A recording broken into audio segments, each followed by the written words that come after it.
da outra forma. Tá? Então vamos lá, vamos continuar a nossa matéria. Aula anterior nós estávamos falando sobre a prisão preventiva, né? Sabemos que a prisão preventiva é uma prisão processual de natureza cautelar, decretada durante as investigações ou durante a instrução do processo, sempre que preenchidos os requisitos que a lei determina. E afirmamos também no estudo anterior que a prisão preventiva é uma exceção, porque a regra é a liberdade. O juiz somente poderá decretar a prisão preventiva quando não for possível a decretação de uma das medidas ou mais de uma das medidas cautelares descritas no artigo 319, cujo princípio para que seja substituída esta prisão preventiva pelas prisões cautelares é justamente verificar a adequação, binômio, né? Adequação-necessidade, deixando-se para converter a prisão em flagrante para a prisão preventiva sem aplicação das medidas cautelares, quando o juiz verificar que nenhuma daquelas medidas cautelares descritas no artigo 319 seriam suficientes e capazes de reprimir o sujeito cometer novos crimes, ou perturbar a instrução do processo, ou perturbar a ordem econômica, ou se furtar futuramente a aplicação da lei penal, certo? Fora esses requisitos, o juiz estaria obrigado a converter a prisão em flagrante em prisão preventiva, porque o juiz só autoriza a prisão preventiva quando não for possível a decretação das medidas cautelares alternativas. Isso desde 2010, com a mudança, né? Houve uma mudança relevante em relação às prisões no Código de Processo Penal, com a criação das medidas cautelares alternativas, aquelas do artigo 319, dentre elas monitoramento eletrônico, proibir de contato com testemunhas, proibir de deixar a cidade sem prévia autorização do juízo, comparecimento periódico perante o juiz, monitoramento eletrônico, fiança, afastamento da função pública. Todas essas hipóteses são hipóteses de medidas cautelares alternativas à prisão. Recolhimento domiciliar também é uma das medidas cautelares alternativas à prisão. Então o juiz só vai decretar a prisão preventiva, seja ela de forma autônoma ou seja ela por conversão, quando não for possível, não for eficiente, não for eficaz a decretação de uma dessas medidas cautelares que eu acabei de referenciar aí do artigo 319. Tá certo? Que elas não existiam antes de 2010, elas foram criadas com a reforma sobre prisões que ocorreram em 2010. A partir daí nós tivemos agora a modificação em dezembro de 2019, com a vigência da aprovação do projeto anticrime, com a participação do ex-juiz Sérgio Moro, ex-ministro da Justiça Sérgio Moro, certo? Então nós vamos comentar algumas mudanças até então ocorridas com esse projeto, aliás, com essa lei aprovada, denominada pacote anticrime, certo? Então, na aula anterior nós falamos só para revisar, né? Nós falamos que é importante esta matéria, nós falamos dos pressupostos da prisão preventiva, então isso é necessário que vocês mentalmente façam essa diferenciação. Quando eu falo em pressupostos, eu estou falando em fumus boniuris, quais sejam os pressupostos da prisão preventiva: indícios de autoria ou participação e a existência do crime. Ou seja, indícios de autoria e materialidade. Esses são os pressupostos que estão lá no artigo 312, última parte do Código de Processo Penal. E depois nós temos as hipóteses autorizadoras, né? Que que nós chamamos do periculo in mora. Ou seja, se o sujeito atentar em liberdade, atentar contra a ordem pública, ou seja, a possibilidade dele cometer novos crimes, então o juiz retira ele da sociedade. E não é cabível ou conveniente a aplicação de medidas cautelares que não surtirão efeito, então ele vai para o cárcere. Ou para a garantia da ordem econômica, ou para a conveniência da instrução, o sujeito solto poderá ameaçar testemunha, ameaçar juiz, promotor, conturbar ocultação de provas durante a instrução do processo. Então, o perigo da demora, né, que são os requisitos das cautelares. E aqui nós estamos falando de uma prisão de natureza cautelar, de uma prisão de natureza processual, de uma prisão provisória, de uma prisão que antecede o trânsito em julgado da sentença penal condenatória, certo? Depois do trânsito julgado não cabe mais prisão preventiva, porque aí nós estamos falando de prisão-pena. Então, a prisão preventiva ela pode ser decretada durante o inquérito policial e durante a instrução do processo até o seu trânsito em julgado. Tá? Então, estávamos falando nas hipóteses autorizadoras e a última hipótese para garantir futura aplicação da lei penal. Essas são o periculo e mora, as hipóteses de cabimento da prisão preventiva ou hipóteses autorizadoras. E por fim, nós verificamos que as hipóteses que permitem a decretação da prisão preventiva estão contidas no artigo 313, no caso de violência doméstica, violência ao idoso, ou no caso cuja pena máxima, apenado com nos crimes dolosos, cuja pena máxima não ultrapassa 4 anos. Por quê? Dos crimes sem violência ou grave ameaça praticados que não ultrapassaram a 4 anos, é possível a aplicação das penas alternativas. Então, não justificaria a prisão do sujeito para que, ao final, em sendo considerado culpado, o juiz substituir a pena privativa de liberdade pela pena restritiva de direito. Então, isso não era compatível, mas existiam essas situações. O sujeito ficava preso preventivamente, sendo que, ao final, na pior das hipóteses, ele sendo considerado culpado, ele não ficaria nenhum dia preso, porque o juiz iria substituir a pena privativa de liberdade pela restritiva de direito, nos termos do artigo 44 do Código Penal. Olha que absurdo. Então, o artigo 303 veio acabar com esse absurdo. E também, quando o sujeito for reincidente, ressalvada a hipótese do artigo 64, inciso 1, ou seja, do término do cumprimento da pena até a prática do outro crime, se tiver ultrapassado mais de 5 anos, ele não gera efeito de reincidência. Então, aquele reincidente, ressalvada a hipótese do artigo 64, inciso 1. Então, essas são as hipóteses do artigo 313. E junto com o artigo 312 também, como hipóteses autorizadoras, nós podemos falar quando o juiz substitui a prisão preventiva por medidas cautelares alternativas e o sujeito descumpre essa medida cautelar alternativa que foi imposta, aí o juiz pode decretar a prisão preventiva. Então, num caso de violência doméstica, o juiz determinou proibição de contato com pessoas, ou um recolhimento domiciliar. Olha, você não pode sair da sua residência das 10 da noite às 6 da manhã, e o sujeito descumpriu essa medida cautelar. Aí o juiz pode decretar a prisão preventiva. Se ele verificar que mesmo substituir por outra medida cautelar seria ineficaz, então ele converte, já que essa medida cautelar não estava sendo cumprida, aí ele manda o sujeito para o cárcere, decretando a prisão preventiva. Tá certo? Tudo bem? Então, praticamente eu fiz uma revisão daquilo que a gente verificou na aula anterior. Tá bom? Agora, então, o momento da decretação da prisão nós já falamos. Ele pode ser após a prisão em flagrante, comunicado o juiz, ele pode converter a prisão em flagrante em prisão preventiva se não for possível a aplicação das medidas cautelares. Durante a investigação, no inquérito policial, ele pode decretar a prisão preventiva.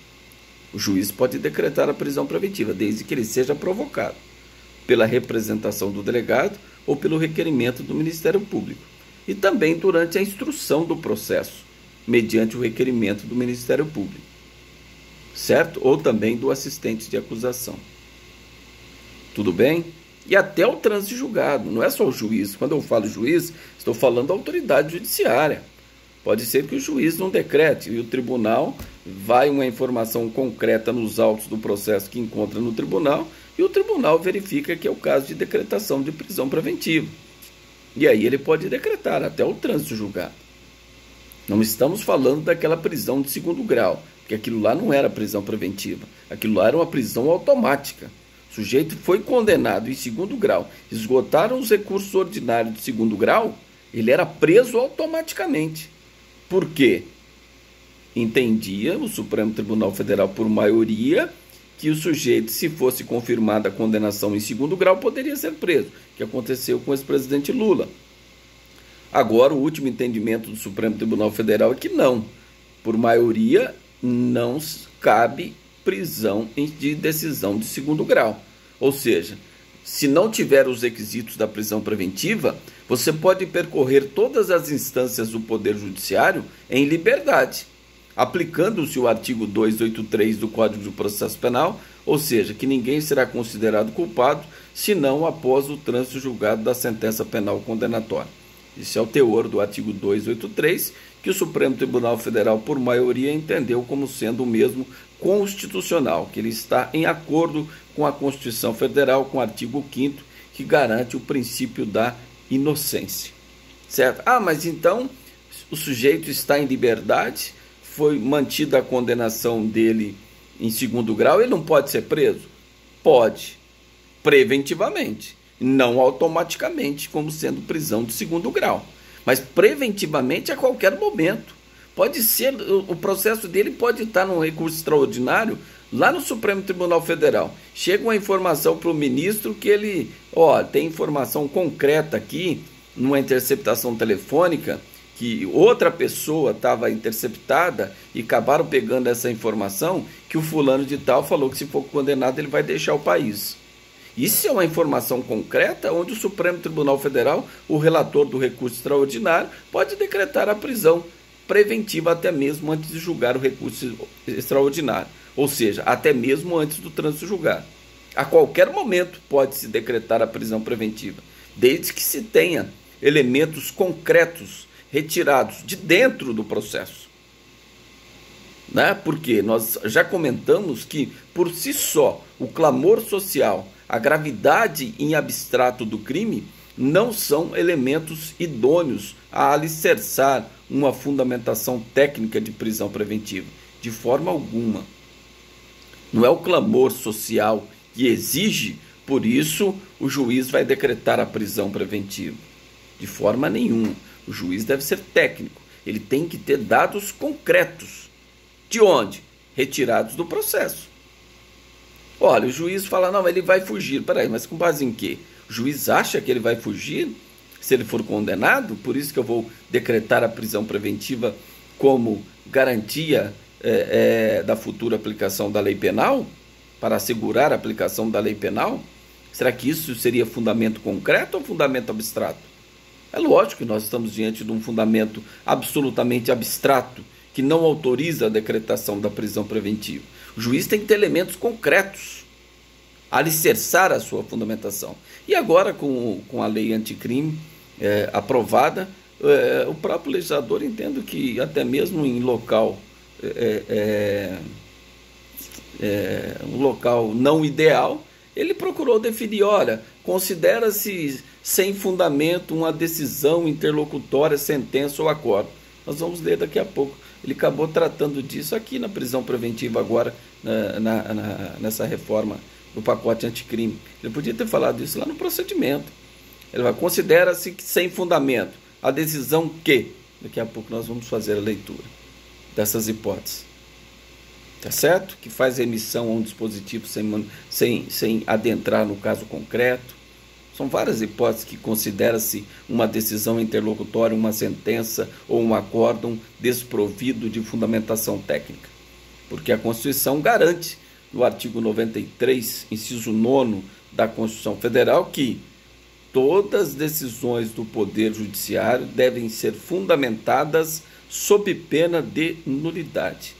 Que dirá uma prisão preventiva que no processo, no direito penal, ela é absolutamente excepcional. A liberdade é a regra, a exceção é a prisão. Então, somente em casos absolutamente excepcional que se pode decretar a prisão preventiva de alguém.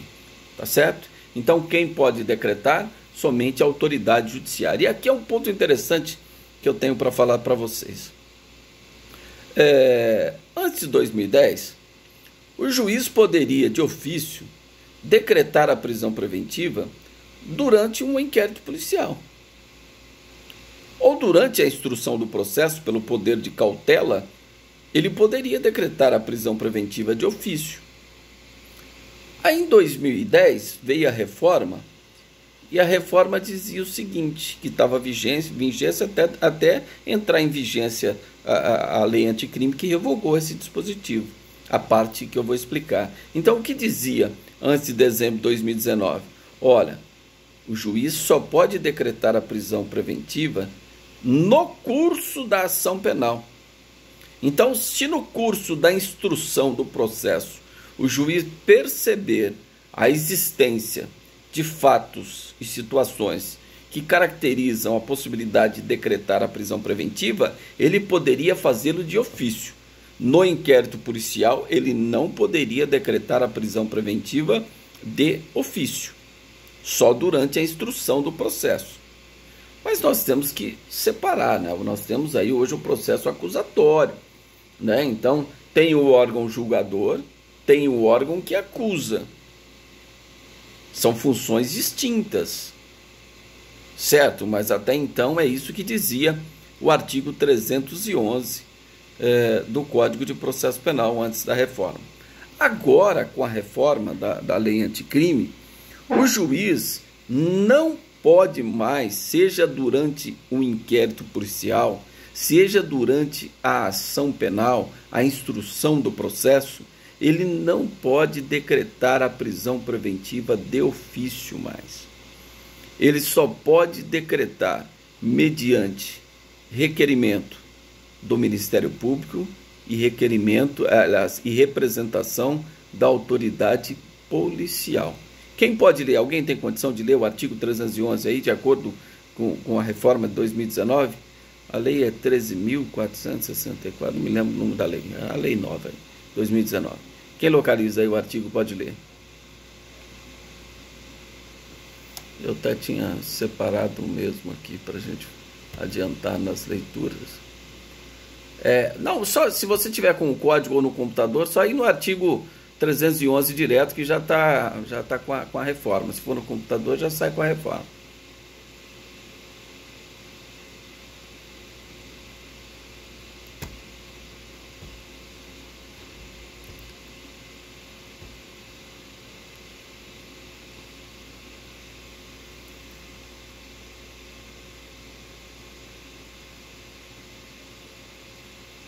Sim, então verificam que o juiz já não pode mais decretar de ofício, só mediante requerimento. Requerimento de quem? Do Ministério Público. Representação de quem? Representação equivale a um requerimento. É só a palavra representar que muda, né? O delegado vai expor as suas razões de necessidade para a decretação da prisão preventiva, para assegurar a investigação serena, para o sujeito não ameaçar a testemunha e assim por diante. Tá? E por requerimento também do assistente de acusação. Tá? Então, o juiz... Aí vem uma discussão. A discussão é o seguinte, agora que nós temos. Bom, e a prisão preventiva, quando ela é derivada de uma prisão em flagrante, o juiz marca a audiência de custódia. Aí na audiência de custódia vai estar a defesa, o Ministério Público, o preso e o juiz. E aí o juiz vai fazer as perguntas sobre a prisão, não vai discutir se ele é culpado ou inocente, mas vai verificar se a prisão foi legítima, verificar se o auto de prisão em flagrante cumpriu todos os seus requisitos legais, senão ele deverá relaxar a prisão em flagrante, tendo em vista a nulidade do auto de prisão em flagrante. Isso que eu estou dizendo está no artigo 310 do Código de Processo Penal. Ou se ele verificar que o sujeito agiu em legítima defesa, estado de necessidade, estrito cumprimento do dever legal do exercício regular do direito, ele concede a liberdade provisória com ou sem arbitramento de fiança. Ou se ele verificar que não é possível a decretação de nenhuma das medidas cautelares alternativas à prisão, ele converte a prisão em flagrante em prisão preventiva. Então é justamente isso que diz o artigo 310 do Código de Processo Penal. Mas é nesse contexto que surge uma dúvida. Bom, mas e agora, diante do artigo 311? Será que é possível, então, o juiz converter o auto de prisão em flagrante em prisão preventiva sem requerimento do Ministério Público? Então, esse é um ponto de divergência. Há quem entenda que agora, com essa separação desse processo acusatório, o juiz imparcial, somente na função de julgar, ele, de ofício, não poderia converter o auto de prisão em flagrante em prisão. Aliás, não converter a prisão em flagrante em prisão preventiva, de ofício. Ela deve ser requerida pelo Ministério Público, sob pena do juiz não poder. Isso não é absoluto. Há absolutamente divergências doutrinárias a esse respeito, porque é um fato novo. Outros entendem que não. Olha, não, o artigo 310 permanece em vigência. Por quê? O ministro Fux, em janeiro, suspendeu aquele dispositivo que dizia: se a audiência de custódia não for realizada até 24 horas da data da prisão, considerar-se ilegal a prisão. Ela deve ser relaxada. Então o ministro Fux suspendeu essa decisão. Por quê? Até mesmo com a pandemia, as audiências de custódias foram suspensas. O juiz deve declarar de forma fundamentada os motivos pelos quais ele não realizará a audiência de custódia. Tá? Mas aí entende-se que ele poderia, então, de ofício, independente de requerimento do Ministério Público, converter a prisão em flagrante em prisão preventiva. Mas eu acredito que, com essa intenção do legislador, lá no artigo 311, afirmar que o juiz não pode mais decretar a prisão preventiva de ofício, seja durante o inquérito, seja durante a instrução do processo, eu acredito que também, nesse momento, quando ele é comunicado da prisão em flagrante, ele não poderia, ao meu ver, depois que voltar à vigência desse artigo que foi suspenso pelo ministro Fux, o juiz, lá do artigo 310, o juiz não poderá mais, de ofício, converter a prisão em flagrante em prisão preventiva, se não houver um requerimento formal do Ministério Público. Tá? Eu entendo que isso deve prevalecer. Não estou dizendo que prevalece agora. Existem argumentações nesse sentido. Mas pelo fato de estar suspensas as audiências de custódia, desde que o juiz fundamente, por recomendação do próprio CNJ, tendo em vista a pandemia, a recomendação 62/2020, por enquanto nós estamos desse jeito, com essa divergência, mas passando tudo isso, voltando à vigência, esse dispositivo que, se não realizada a audiência de custódia, no prazo de 24 horas, considerar-se-á ilegal a prisão em flagrante, e ela deve ser relaxada, eu acho que a partir daí o juiz não poderá mais de ofício converter a prisão em flagrante em prisão preventiva. Mas é uma questão bastante polêmica e vamos acompanhando o desenrolar e os entendimentos que vão vir nesse sentido, certo? Tudo bem? Então, quem pode requerer a prisão preventiva? O Ministério Público, o assistente de acusação, né? O próprio querelante, e também o delegado pode representar a necessidade da decretação da prisão preventiva, certo? O delegado faz uma representação. Não é muito comum ele fazer no início da investigação, porque para a investigação existe a prisão temporária, que é uma prisão para a investigação. Talvez quando termina o prazo da temporária, aí sim o delegado vai relatar o inquérito e vai representar a necessidade da decretação da prisão preventiva para o sujeito não ser colocado em liberdade. Por quê? Se vencer o prazo da prisão temporária, que ela tem prazo determinado, o sujeito, se não chegar lá um mandado de prisão preventiva, ele é obrigado a ser colocado em liberdade. Certo? Então, normalmente, o delegado, quando ele relata o inquérito, ele vai verificar e, se for o caso, ele representa a necessidade da decretação da prisão preventiva. E o juiz, antes de decretar ou não, obrigatoriamente ele vai ouvir o Ministério Público sobre a necessidade, qual que é o parecer do Ministério Público sobre esse pedido.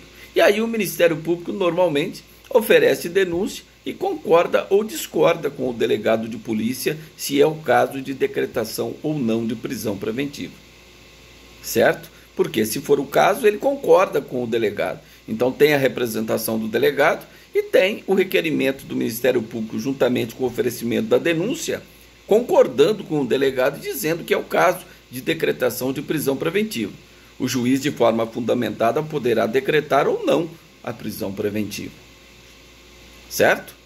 Tudo bem? Ou o promotor pode ser contra a representação do delegado. Fala, não é o caso de prisão preventiva. Certo? Mas aí o juiz vai analisar se a representação do delegado, se é o caso de decretação ou não. Certo? Tudo bem? Quanto ao assistente de acusação, né, isso é uma inovação que antes de 2010 não tinha essa previsão legal do assistente de acusação poder requerer a prisão preventiva. Porque o assistente de acusação, ele cuida dos interesses da vítima, ou no caso de homicídio, dos seus representantes legais, CAD, né, cônjuge, ascendente, descendente ou irmão, velando pelos interesses extrapenais da sentença penal condenatória transitada em julgado. Então, o que o assistente de acusação quer, ele não está lá para auxiliar o Ministério Público, ele não precisa de auxiliar, mas ele está defendendo o interesse próprio, ou seja, é o interesse que ele tem que exista uma sentença condenatória em desfavor do acusado, para com isso ele tenha um título executivo judicial e possa, através de uma execução autônoma, executar aquele título. E se ele não for, se o juiz não fixar o valor mínimo de condenação, ele tem que fazer o processo de liquidação de sentença para apurar o valor e propor a execução no âmbito civil. Tá certo? Então esse é o interesse dele. Mas aí vem a pergunta: por que ele pode pedir a prisão preventiva? Qual que é a diferença para ele se o sujeito for condenado e a sentença condenatória transitar em julgado, se o acusado estiver preso ou em liberdade? Não muda nada para ele. Por que então que ele pode pedir a prisão preventiva? Porque esse já é um entendimento antigo do Supremo Tribunal Federal, que vinha dizendo, olha, o interesse do assistente de acusação, ele vai além do reflexo extrapenal da sentença condenatória transitada em julgado, que faz coisa julgada no cível. Ele vai além e pela correta aplicação da lei. Ele age visando a correta aplicação da lei, tanto que ele pode recorrer para aumentar a pena. Se o promotor não recorre para aumentar a pena, o assistente de acusação pode recorrer só para aumentar a pena. Então, olha como a função dele foi...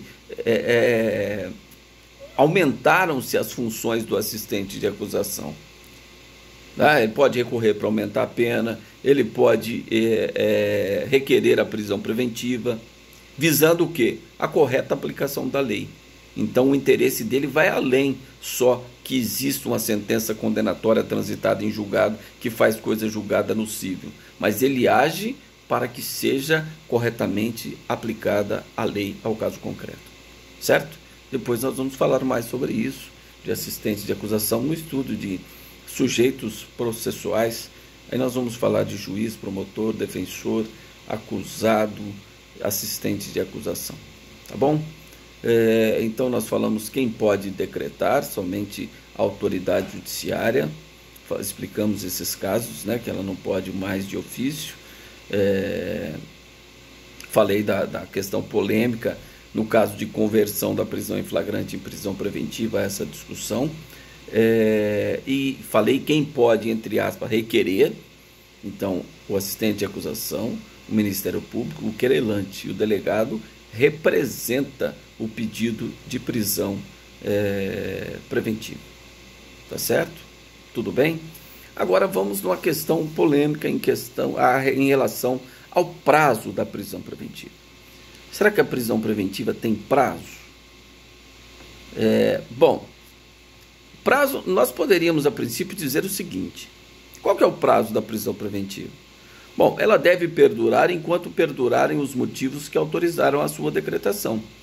Então, se o sujeito foi decretado a prisão preventiva e daqui 2 meses com fundamento na garantia da ordem pública, e daqui 2 meses ele ainda continua sendo um perigo para a ordem pública, a prisão preventiva deve prevalecer, deve permanecer.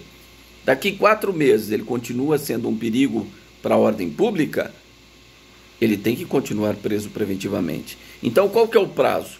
Ela vai perdurar enquanto perdurarem os motivos que autorizaram a sua decretação. Se o juiz decretou com fundamento que é para garantir a conveniência da instrução criminal, que é uma das hipóteses autorizadoras da prisão preventiva do artigo 312, primeira parte, ora, encerrada a instrução do processo, se não aparecer nenhum motivo, ele tem que revogar a prisão preventiva. Por quê? Desapareceu o motivo que autorizou a decretação da prisão. Ele não falou que estava prendendo para realizar a instrução do processo? Uma instrução serena, uma instrução tranquila. Encerrou a instrução, acabou o fundamento da prisão preventiva. Se não aparecer outro fundamento concreto, a prisão preventiva deve ser, então, revogada.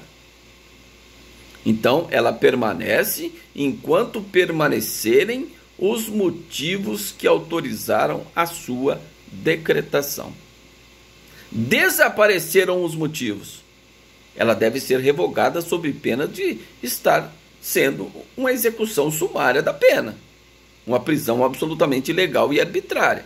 Se desapareceram os motivos que autorizaram a prisão preventiva e o juiz não a revoga, ele estaria então praticando uma arbitrariedade, porque o sujeito que está sob sua custódia está ilegalmente no cárcere. Então seria passível aí, né, um habeas corpus com esse fundamento, tá? Para revogar a prisão preventiva, certo? Mas a questão de prazo, nós verificamos o seguinte: a emenda 45 de 2004, ela trouxe lá no artigo 5º, lá nos últimos incisos, que a todos nós temos direito à duração razoável do processo, à celeridade do processo. É um princípio da duração razoável do processo. Só para vocês terem uma ideia, os crimes de competência do Tribunal do Júri, artigo 412 do Código de Processo Penal, ele diz o seguinte, que a instrução do processo, do recebimento da denúncia até o encerramento da instrução, não pode ultrapassar os 90 dias. Ou seja, tem 90 dias de prazo e o sujeito está preso preventivamente. Bom, se passaram 90 dias, se passaram 200 dias, o sujeito permanece preso. Ao meu ver, já não é razoável. Eu entendo que essa prisão ela é ilegal, ela é arbitrária. Por quê? O sujeito está preso preventivamente há mais de 90 dias a mais daquilo que a lei estabelece para encerrar essa primeira fase de competência do Tribunal do Júri. Os crimes contra a organização criminosa devem terminar, aliás, contra a organização não, que procede a forma a Lei 12.850/2003, salvo engano, que define o processamento dos crimes de apuração de crimes de organização criminosa. O processo deve terminar em 120 dias, podendo ser prorrogável por extrema necessidade por mais 120 dias. Então, só para vocês terem uma ideia, meu cliente, um caso conhecido aí de repercussão, o caso do menino Joaquim Guilherme Longo, o artigo 412 fala em 90 dias tem que encerrar a primeira fase. Ele estava preso há 2 anos e 4 meses. E eu tinha interposto 7 habeas corpus perante o Tribunal de Justiça por excesso de prazo. Excesso de prazo, o tribunal não. Chegou no 8º habeas corpus, o Tribunal de Justiça concedeu a ordem substituindo a prisão preventiva por medidas cautelares. Porque ele entendeu, conforme eu já vinha assegurando isso tecnicamente e fundamentadamente, que 2 anos e 4 meses para 90 dias, que dizia o artigo 412, ou seja, que deveria encerrar a primeira fase dos crimes de competência do júri, não era razoável. E aí, o relator mantinha a prisão. Sorte que eu já tinha um voto do Figueiredo Gonçalves e depois o próprio presidente votou também junto com o voto divergente para aplicação de medidas cautelares. Aí o relator mudou de ideia e concordou com a aplicação de medidas cautelares, onde ele depois fugiu do Brasil sem meu consentimento, sem minha informação, mas isso é público. Ele deixou uma carta justificando toda a situação e desmentindo algumas questões que a mídia colocou nesse caso. Certo? Então, para vocês verificarem que no caso concreto não é bem assim. Mas vamos lá, então, falando em prazo, vamos lá na polêmica. Quem havia me perguntado sobre a decisão do ministro Marco Aurélio Mello em relação ao André do Rep. Certo? Acho que vocês devem estar interessados, então, em saber sobre isso, leram sobre isso. E aqui nós vamos fazer uma interpretação, então, da decisão do ministro Marco Aurélio, que quem pode ler o artigo... Já leu o artigo 316 e o parágrafo também, por gentileza. Quem pode fazer a leitura? Aí nós comentamos a decisão. Quem pode abrir no artigo 316, por gentileza? Já com a nova lei, né? Com a modificação da nova lei, projeto anticrime. Quem localizar aí já pode, senão eu localizo por aqui.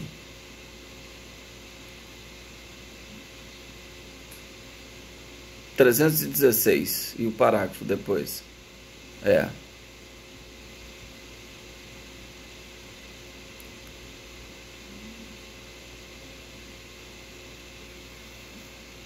Vamos lá?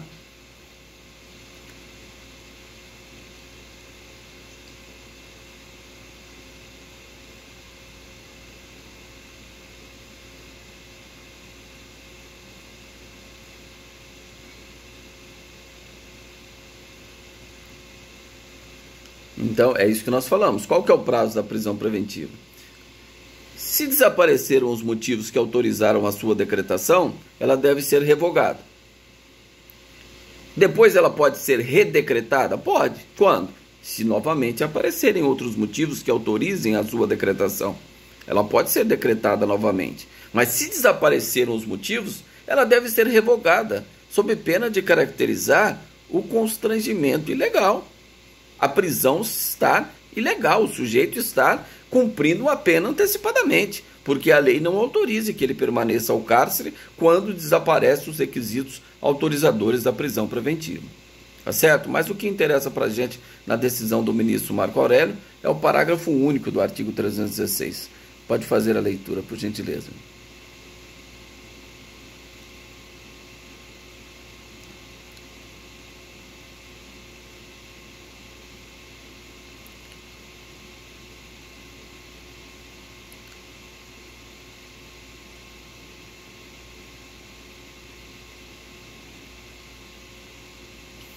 Olha, então vamos lá.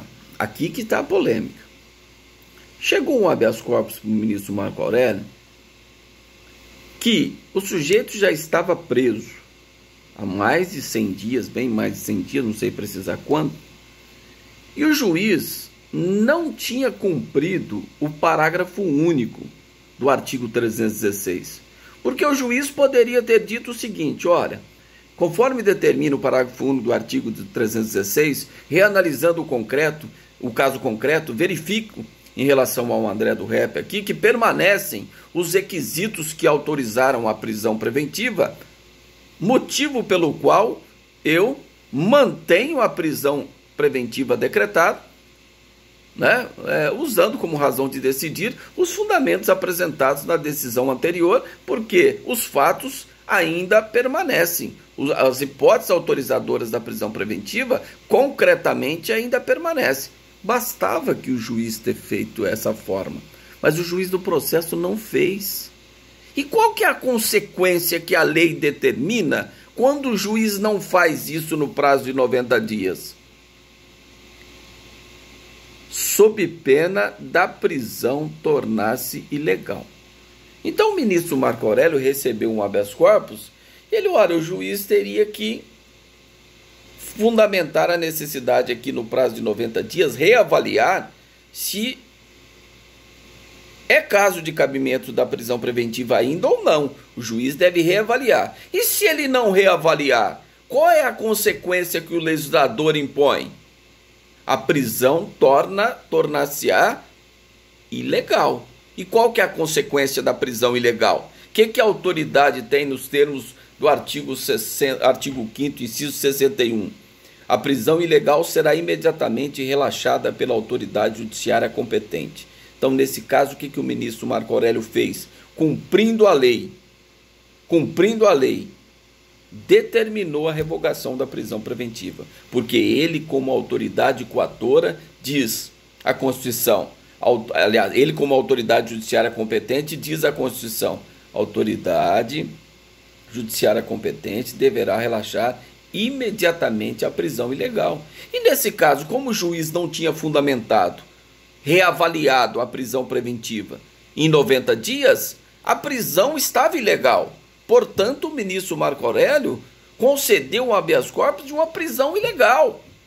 Ele não analisou quem era a pessoa. Nós não temos que analisar quem é a pessoa. O judiciário não tem que legislar e decidir, né, de acordo com a opinião da sociedade, de acordo com a conveniência da sociedade, porque o sujeito era o André do rap, era um cara perigoso, ou etc e tal. Não é essa a função do judiciário. A função do judiciário é cumprir exatamente a lei. Não é caso de interpretar, porque a lei não deixa nenhuma dúvida. A lei é clara. Se o juiz, em 90 dias, não reavaliar a necessidade da manutenção da prisão preventiva, ela afigurará-se de ilegal. Então, se uma prisão é ilegal, ela deve ser o quê? Relaxada. Ela deve ser revogada. Independente de quem seja. Nós não estamos aqui no direito penal do autor. Ah, esse aqui eu vou analisar porque ele é assim. Mas se o outro fosse assim? Não, ele analisou o fato que foi submetido a ele. Esse fato que veio a meu conhecimento, eu verifico que em cumprimento da norma, uma norma atual, uma norma de dezembro de 2009, o legislador quis assim. Não há o que interpretar, não há o que formar opinião, não há o que ter conveniência na decisão. Ele tem que interpretar essa literalidade, porque o artigo não deixa dúvida. O legislador quis proteger o direito de liberdade, dizendo, olha, tem que ter um limite. Se a prisão preventiva em 90 dias, sujeito preso preventivamente, o juiz não reavaliar a necessidade da sua manutenção, ela afigurar-se-á de ilegal. Portanto, foi isso que o ministro Marco Aurélio fez. Relaxou a prisão, revogou a prisão. Ele está errado? Onde? Dentro do direito que ele está errado. Ah, porque a sociedade não queria, porque o sujeito era perigoso. Mas e o cumprimento da lei? E o cumprimento da lei? Então o que o Supremo diz agora? Olha, prisão preventiva agora não tem prazo, não. Ah, o juiz não manifestou em 90 dias sobre a necessidade. Olha o retrocesso. O legislador de 2009 veio e delimitou, não que o sujeito não pudesse ficar preso, mas o juiz obrigatoriamente deveria analisar a cada 90 dias se permanecem os motivos que autorizaram a prisão. É isso que a lei determinou, é esta garantia que veio em prol da liberdade. E aí o Supremo Tribunal vem num retrocesso e fala, não, peraí, prisão preventiva não pode ter prazo. Não é automática essa revogação. Como? Sob pena de tornar-se a prisão ilegal. Onde que está a dúvida aí? Onde que está a interpretação que possa ser dada de forma diferente? Não vejo isso. Não existe conveniência. Conveniência do quê? Ah, porque o sujeito é o André do rap, pertence à organização criminosa? Não interessa. Nós não estamos julgando a pessoa. Não se julga a pessoa. Se julga fatos. Fatos concretos do processo. E qual o fato concreto? O juiz não observou o artigo 316, parágrafo único do Código de Processo Penal. E a consequência dele não ter observado é que a prisão passou a ser ilegal. A prisão de quem? Não interessa. Poderia ser qualquer pessoa, poderia ser eu, poderia ser vocês, qualquer um. O juiz não vai analisar, ah não, porque essa pessoa eu vou decidir assim, porque essa pessoa eu vou decidir assim. Então o que os ministros fizeram? Não, mas a sociedade está cobrando, a televisão está mostrando que o sujeito é de organização criminosa, como que colocou ele em liberdade, que decisão absurda, aonde que está o absurdo dessa decisão do ministro Marco Aurélio? De acordo com a lei recente, a lei de dezembro de 2019, onde o legislador procurou proteger essa liberdade individual, exigindo mais cuidado pelo juiz do processo, em analisar os casos de prisão preventiva, porque a prisão é a exceção, a liberdade é a regra. Certo? Então esse é esse entendimento que eu tenho em relação a essa decisão do ministro Marco Aurélio e reforçada aí e compactuada por renomados juristas criminalistas sobre o tema, que entende que absolutamente legal. Não estou falando se é PCC, se é organização criminosa, quem quer que seja. Eu já exemplifiquei para vocês. Não estamos no tempo aqui da Inquisição. Não estamos. Eu falei para vocês, Jesus foi julgado porque ele era considerado o rei dos judeus. Então ele estaria colocando o reino de César em risco. Foi isso que aconteceu? Ele foi morto porque ele era o rei dos judeus? Sim. Mas e o fato? Qual que é o fato criminoso que ele praticou? Ou qual que é o fato que atentava contra as leis judaicas que poderia levá-lo à morte? Nenhum. Então ele foi julgado porque era Jesus Cristo, o rei dos judeus. Então será que o ministro Marco Aurélio teria que julgar dessa forma? Olha, nesse caso aqui é o André do Rap. Eu vou julgar aqui como um sujeito do PCC e não. Ele cumpriu a lei. É o fato que interessa.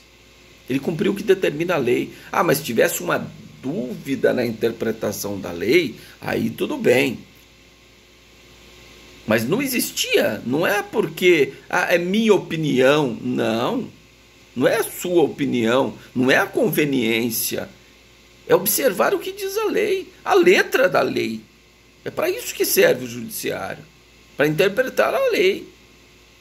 Então bastava que o juiz lá que estava com o processo lá do André do Rap lá, ter em 90 dias reanalisado a situação e falado, olha, mantenho preso em observância ao artigo 316, parágrafo único, eu verifico aqui que permanece ainda as hipóteses que autorizaram a prisão preventiva, existem fatos concretos a demonstrar a periculosidade social, a necessidade dele ficar preso para a garantia da ordem pública, ou da conveniência da instrução criminal, ou para assegurar a aplicação da lei penal, ou os três fundamentos, motivo pelo qual eu mantenho a prisão preventiva anteriormente imposta. Só o juiz fazer isso. Ele não fez. Ele não fez, ele descumpriu a lei. E a lei diz que se ele não faz, a prisão torna-se ilegal. E o que o ministro do STF diz? Olha, a prisão está ilegal, eu estou relaxando a prisão, eu estou revogando a prisão preventiva. Ah, mas agora o sujeito sumiu. Mas e daí? Qual a responsabilidade do ministro Marco Aurélio?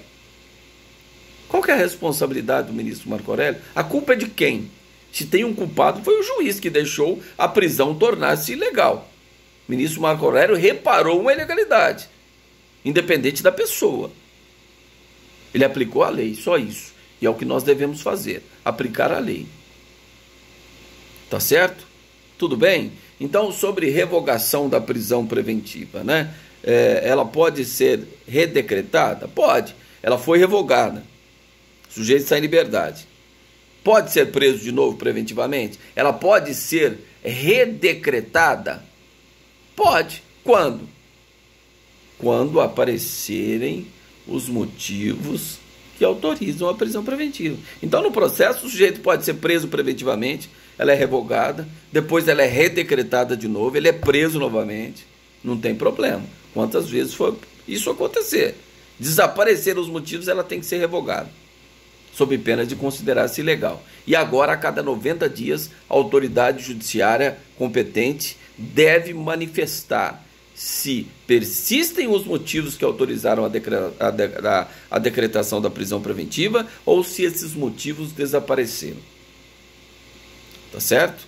Agora, no caso do artigo da prisão, quem pode ler aí o artigo da liberdade provisória, do artigo 300, salvo engano, artigo 321 do Código de Processo Penal. Quem pode fazer a leitura para a gente aí?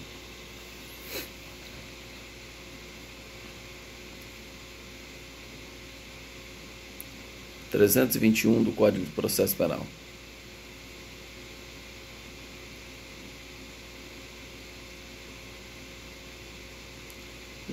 Localizar aí?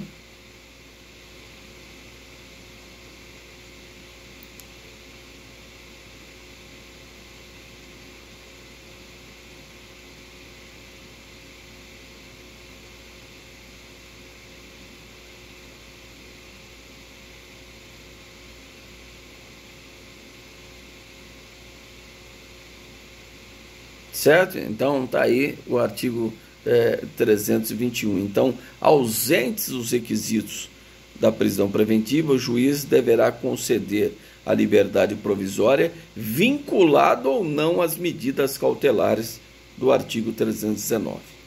Certo? Então, isto é uma regra.